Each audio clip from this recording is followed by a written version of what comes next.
Hi, Colin. Bhavna this side from India today. How are you? I'm well. It's good to see you. How are you doing? I'm doing great. It's such an honor to speak to you, honestly. And Thank you. I have to tell you that I couldn't recognize you in the trailer. I think that is what you were going for as well. But tell me, when you first saw yourself with the prosthetics on, the first day when you were on set with the prosthetics on, could you recognize yourself? And what was your reaction like? No, the first time I put the prosthetics on, the whole thing, the prosthetics, the body, the costume, the first time it all came together was we did a makeup test for the Batman film. It was about, I don't know, maybe 4 months before we started shooting the film. So what's that, 3 or 4 years ago now?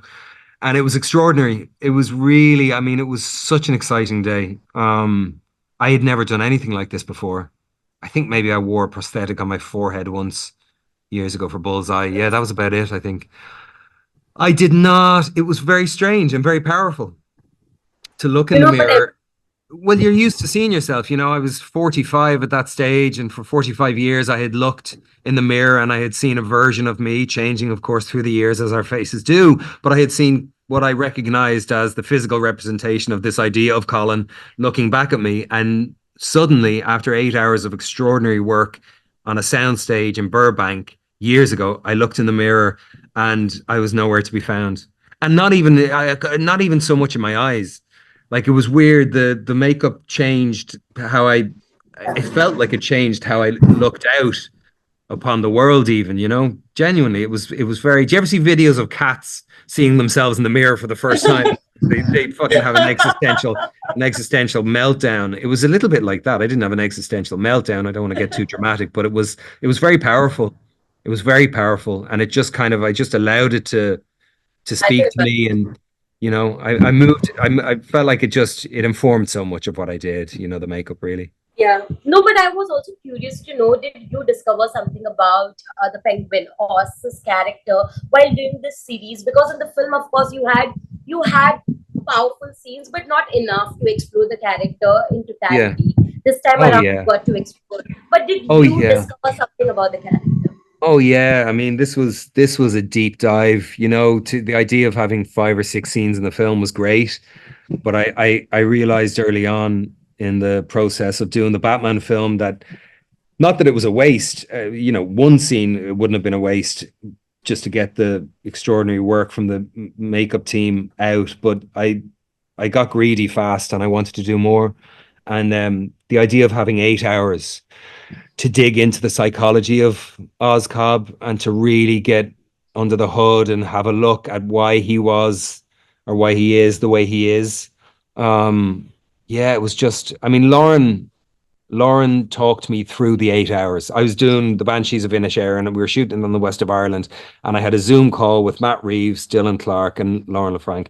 And she talked me through the 8 hours, and my mind was blown, particularly the relationship with Oz and his mother, which is Yeah. kind of for so many of us boys, men, it is the fundamental relationship upon which so much of your life is built, whether you know it or not.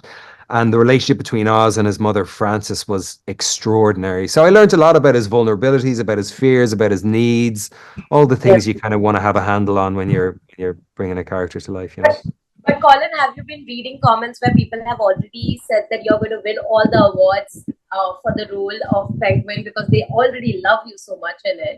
What does it make you feel as an actor? Because that only shows that they love your work. One, second, they're looking forward to everything that you do.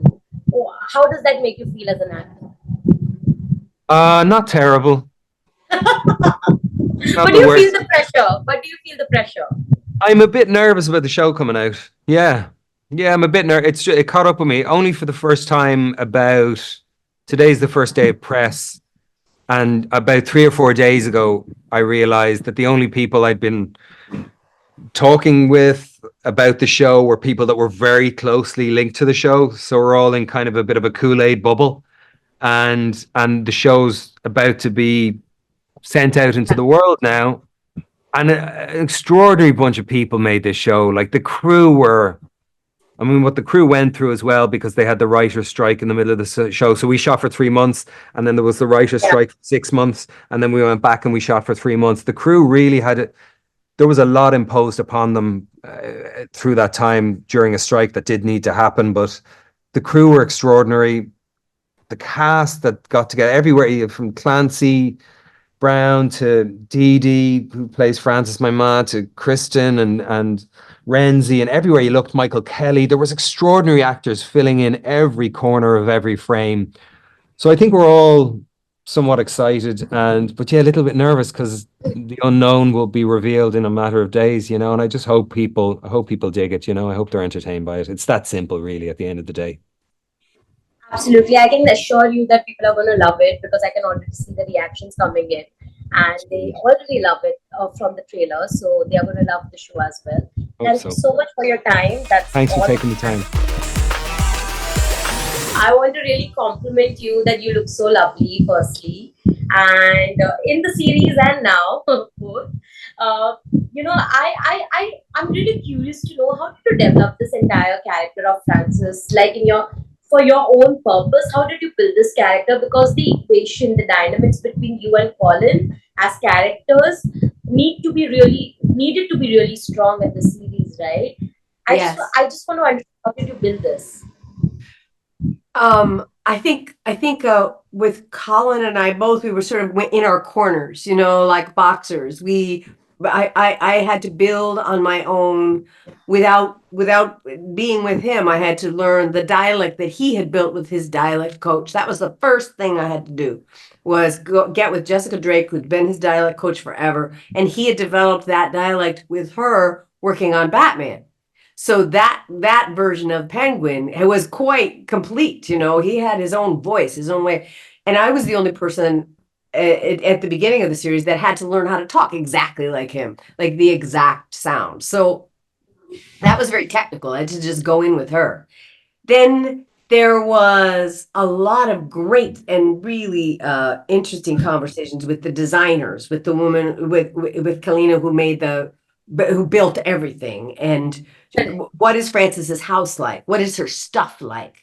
Like Kalina, I think, felt at the beginning like it would be very feminine. There was a lot of frou-frou. There was a lot of feminine stuff, a lot of and it stayed that way, but I kept adding like little elements of masculine. Like I wanted a bullfighting poster, and I wanted some stuff, you know, souvenirs from boxing matches that she had taken the kids to, and from baseball games. And there was a sense that I was sort of adding some testosterone to her household, to her life.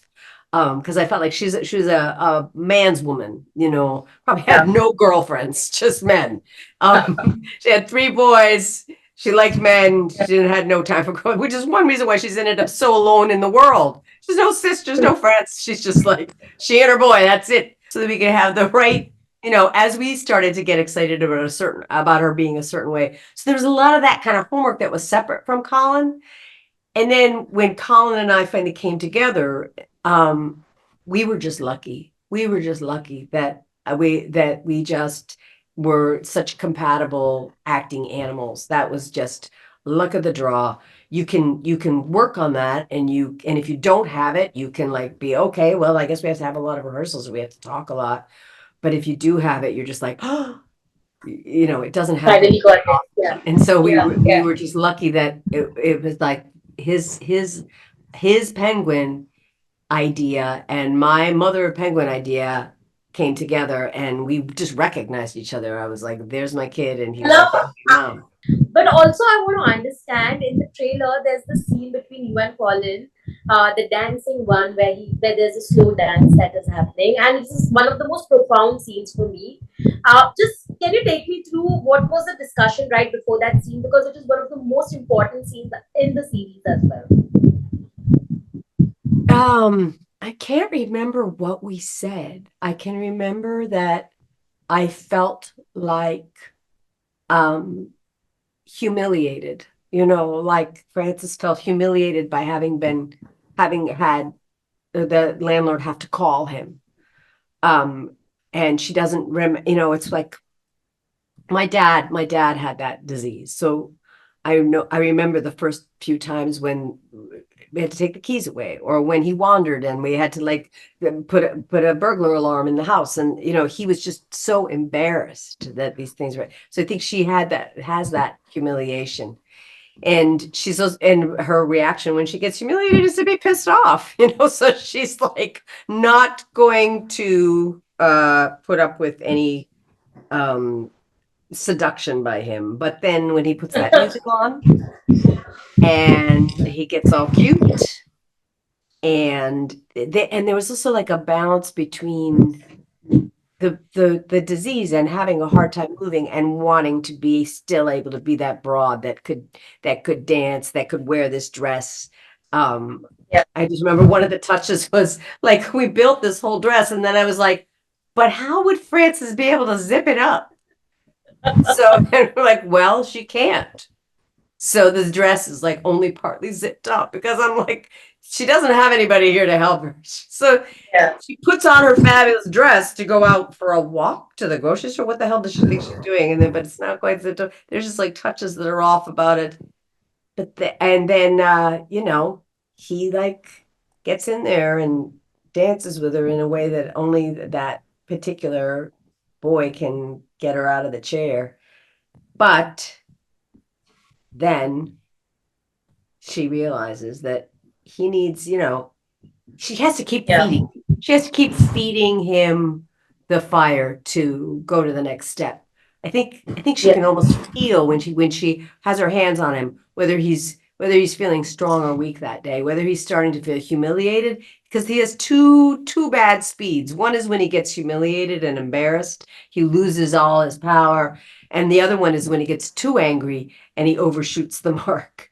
And that day, I think I feel like he's he's losing steam. So nothing makes Yeah, him but the show losing is not steam. losing steam at all. The show is not losing steam at all. It is lovely. Thank you so much for Thank this you. chat, and all very, really. It's very nice to talk to you.